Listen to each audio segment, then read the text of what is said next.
Let's look at our second passage, reading. The World Diabetes Congress has determined that India has the largest number of diabetics in the world. Apart from the loss of productivity, the DASH burden is alarming, $2.8 billion annually. Sedentary jobs, dash of electronic entertainment, changing diet patterns, and dash dependence on automobiles have driven the activity dash of Indians' lives, especially in cities. The dash is therefore to make people physically dash and requires interventions which impact a large dash of the population. Admittedly, physical activity is a dash of choice and is strongly driven by dash preferences. But policy making needs to shift to dash moderate levels of physical activity in the daily lives of people. One way to accomplish this is to create walkable communities that give residents a variety of destinations within walking distance. Now, this is the first step, right? To skim through the passage, understand what's the main theme or message. So what do you think this passage is about? To me, it looks like something to do with lifestyle or even health, right? Or just physical activity or the absence of it, right? Something along all these lines. So we understand what the main message is. Now we need to look at words associated with this concept, with this theme, right? This again is a concept-based passage, correct? So again we have 10 blanks. We're going to look at all the blanks. We're going to use the context as a clue, and then we're going to see what are some other techniques that is going to help us identify the right answer for the blank. So let's look at the options for the first blank. Health, economic, finance, subsidy, and physical. These are my 5 options for blank 1. And if you look at blank 1, it says apart from the loss of productivity, the dash burden is alarming, and then you have a hyphen, and then you have a statistical figure, right? $2.8 billion annually. You have that. So that's a clue for you again. So from the options, if you look at it, what do you think could be required there? If you look at blank 1, it says the dash burden. Now burden I know is a noun form, right? So I need a word describing the burden. So I need an adjective there. So that's one way of looking at it too. I have this clue, $2.8 billion annually, which is a statistical figure. And then I have, I know what form I need in that blank. Now let's go back and look at the options. Now in the options, health, economic, finance, subsidy, and physical. Now in these, I know health, finance, and subsidy are not adjective forms, right? What is the adjective form of finance? Third option should be financial. Right? Even if I want to take that because of that statistical figure, I'm not able to use it because it's not in the right form. I don't say finance burden. I say financial burden, right? Subsidy again is a noun form. Health again is a noun form. I've left with option 2 and option 5.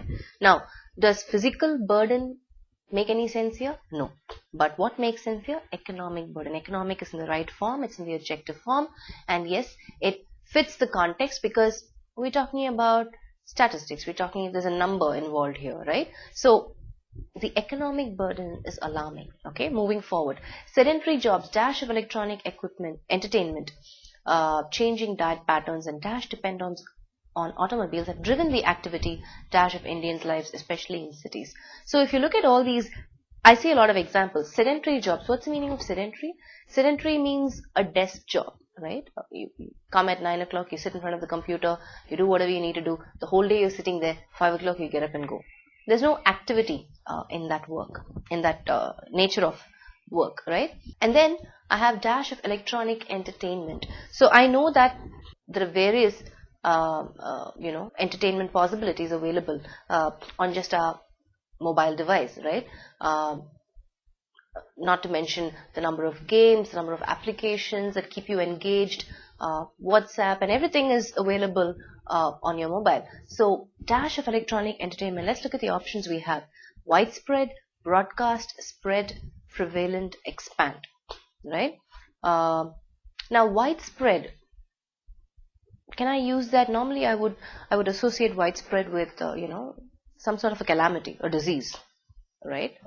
I'm going to eliminate that. Broadcast of electronic, spread of electronic entertainment. Prevalent again is a word that gives the meaning of something that exists, right? Expand. So for me, If I take away widespread, the next closest option is option 3, spread of electronic entertainment, right? It's rapidly spread of electronic entertainment, changing diet patterns and dash dependence on automobiles have driven the activity. So if you look at 3, I have increasing, totally, entirely, grown, mutual. Again, if you look at it, I need a adjective, right? Dependence is a noun form. So what sort of a dependence? I need an adjective form. If I look at my options, totally and entirely is not an adjective form because, it's in ly, which is in adverb form. So I eliminate 2 and 3. I have to choose between 1, 4 and 5.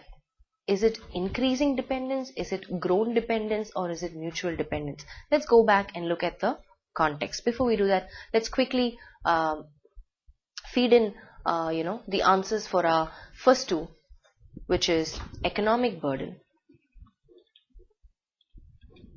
And the next one was spread of electronic entertainment, changing diet patterns and dash dependence. Again, if you ask me, even if I have the closest Nilgiris or Reliance Fresh or whatever supermarket available, which is of walking distance, I would still take my moped, my bike and go, my scooty and go. Or even if people have their offices at a pretty close distance, they would still rely on their car. Correct? So there's what dependence on automobiles? In this context, what are we talking about? So if I look at my options again, I have increasing or grown or mutual. It's not grown dependence. It's definitely not mutual dependence, right? If you don't take your car today, it's not like the car loses anything, right?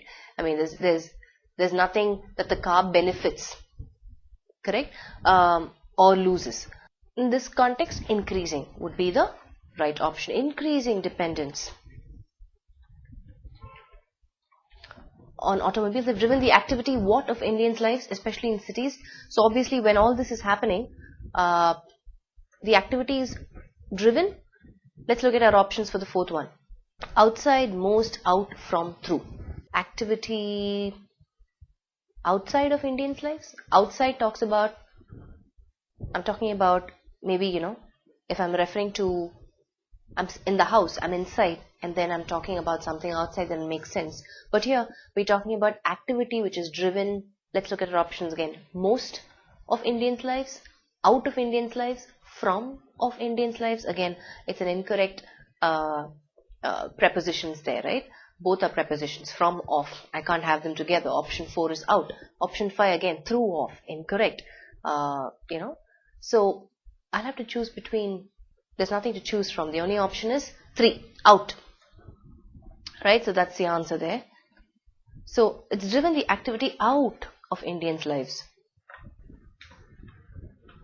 So we've covered the first 4 blanks for the first paragraph. Let's move on to the next paragraph.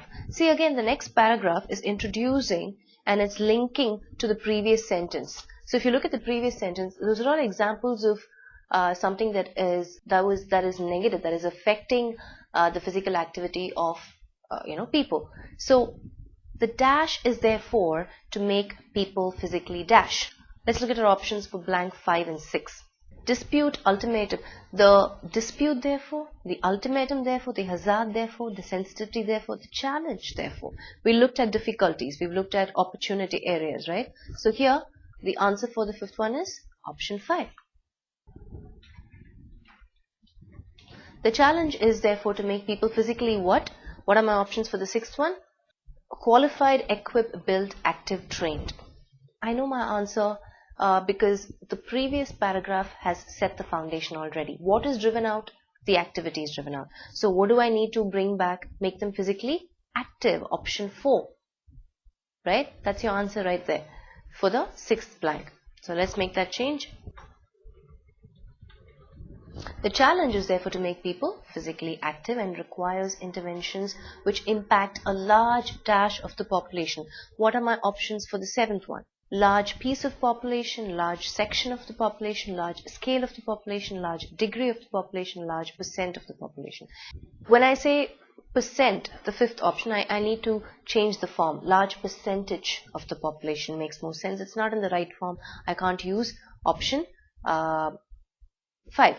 What about option 4? Which impact a large degree of the population? What would be more closest in meaning to the context? Now, whenever you have 2 or 3 words that sound right, you need to look at which one is closest in option, right, to fit the blank appropriately. So if you look at it, I have scale. Again, scale is talking about, some sort of range which is not provided in the context. So I can't use scale, nor can I use degree, because again there is nothing supporting that. But I can still go ahead and use large section of the population, which impact a large section of the population. We're talking about an area, right, of people affected. So section would be more appropriate. So let's make that change. Large section of the population. Admittedly, physical activity is a dash of choice and is strongly driven by dash preferences. What do we have for blank 8 and 9? What are my options? Physical activity is a lack of choice, is a want of choice, is a matter of choice, is a scarcity of choice, is a right of choice. Now this again is a collocation, right? Option 3, matter of choice, is a collocation. You've heard people use that expression repeatedly in various contexts. So the answer is that. What about the 9th blank? And is strongly driven by what preferences? What are my options? Individually preferences, showing preferences, given preferences, special preferences, personal preferences. Again, I need an adjective here, right? Modifying the noun preferences. What sort of preferences? If I look at my options, individually is in the adverb form. I can't use that. Showing is the verb, continuous verb tense form. I can't use that. Given again is a past participle of the verb give, right? Give, gave, given. I won't be able to use that here in this context. I have to choose between special and personal. But in terms of collocation and in terms of the context and in terms of a logical fit, physical activity is a matter of choice and is strongly driven by personal preferences, right? It's their own, individual to individual, what they prefer. So for the blank 9, it would be option 5, personal preference. Let's make that change. So physical activity is a matter of choice and is strongly driven by personal preferences. Great. But policy making needs to shift to dash moderate levels of physical activity in the daily lives of people. Let's look at the last sentence, the following sentence for the blank, and see if that's going to help us arrive at the right option to complete this blank. One way to accomplish this is to create walkable communities that give residents a variety of destinations within walking distance. So here they have a plan. They're planning to start something, right? They want to shift the mindset of people, enabling them not to depend so much on electronic equipments or anything that stops them from being physically active. So here they're trying to make changes, bring changes. So what would be the right word? For my 10th blank, let's look at our options. Attract, pursue, indulge, introduce, insist. Now when you're trying to change something, you need to start off somewhere. So in the word that brings in that meaning, to begin, to create, to establish something is option 4, right? Introduce. So that's what we need in this context, in this blank. So let's do that. Shift to introduce moderate levels of physical activity in the daily lives of people. Alright, so here we have all the 10 blanks, making the passage meaningfully complete. So in this passage, if you notice, we've used again a little bit of collocations. We've looked at forms, right? We've required adjective forms to modify or complement the noun form that was there in the sentence, right? We also looked at context, preceding and following sentences acting as clues to help us arrive at the right answer.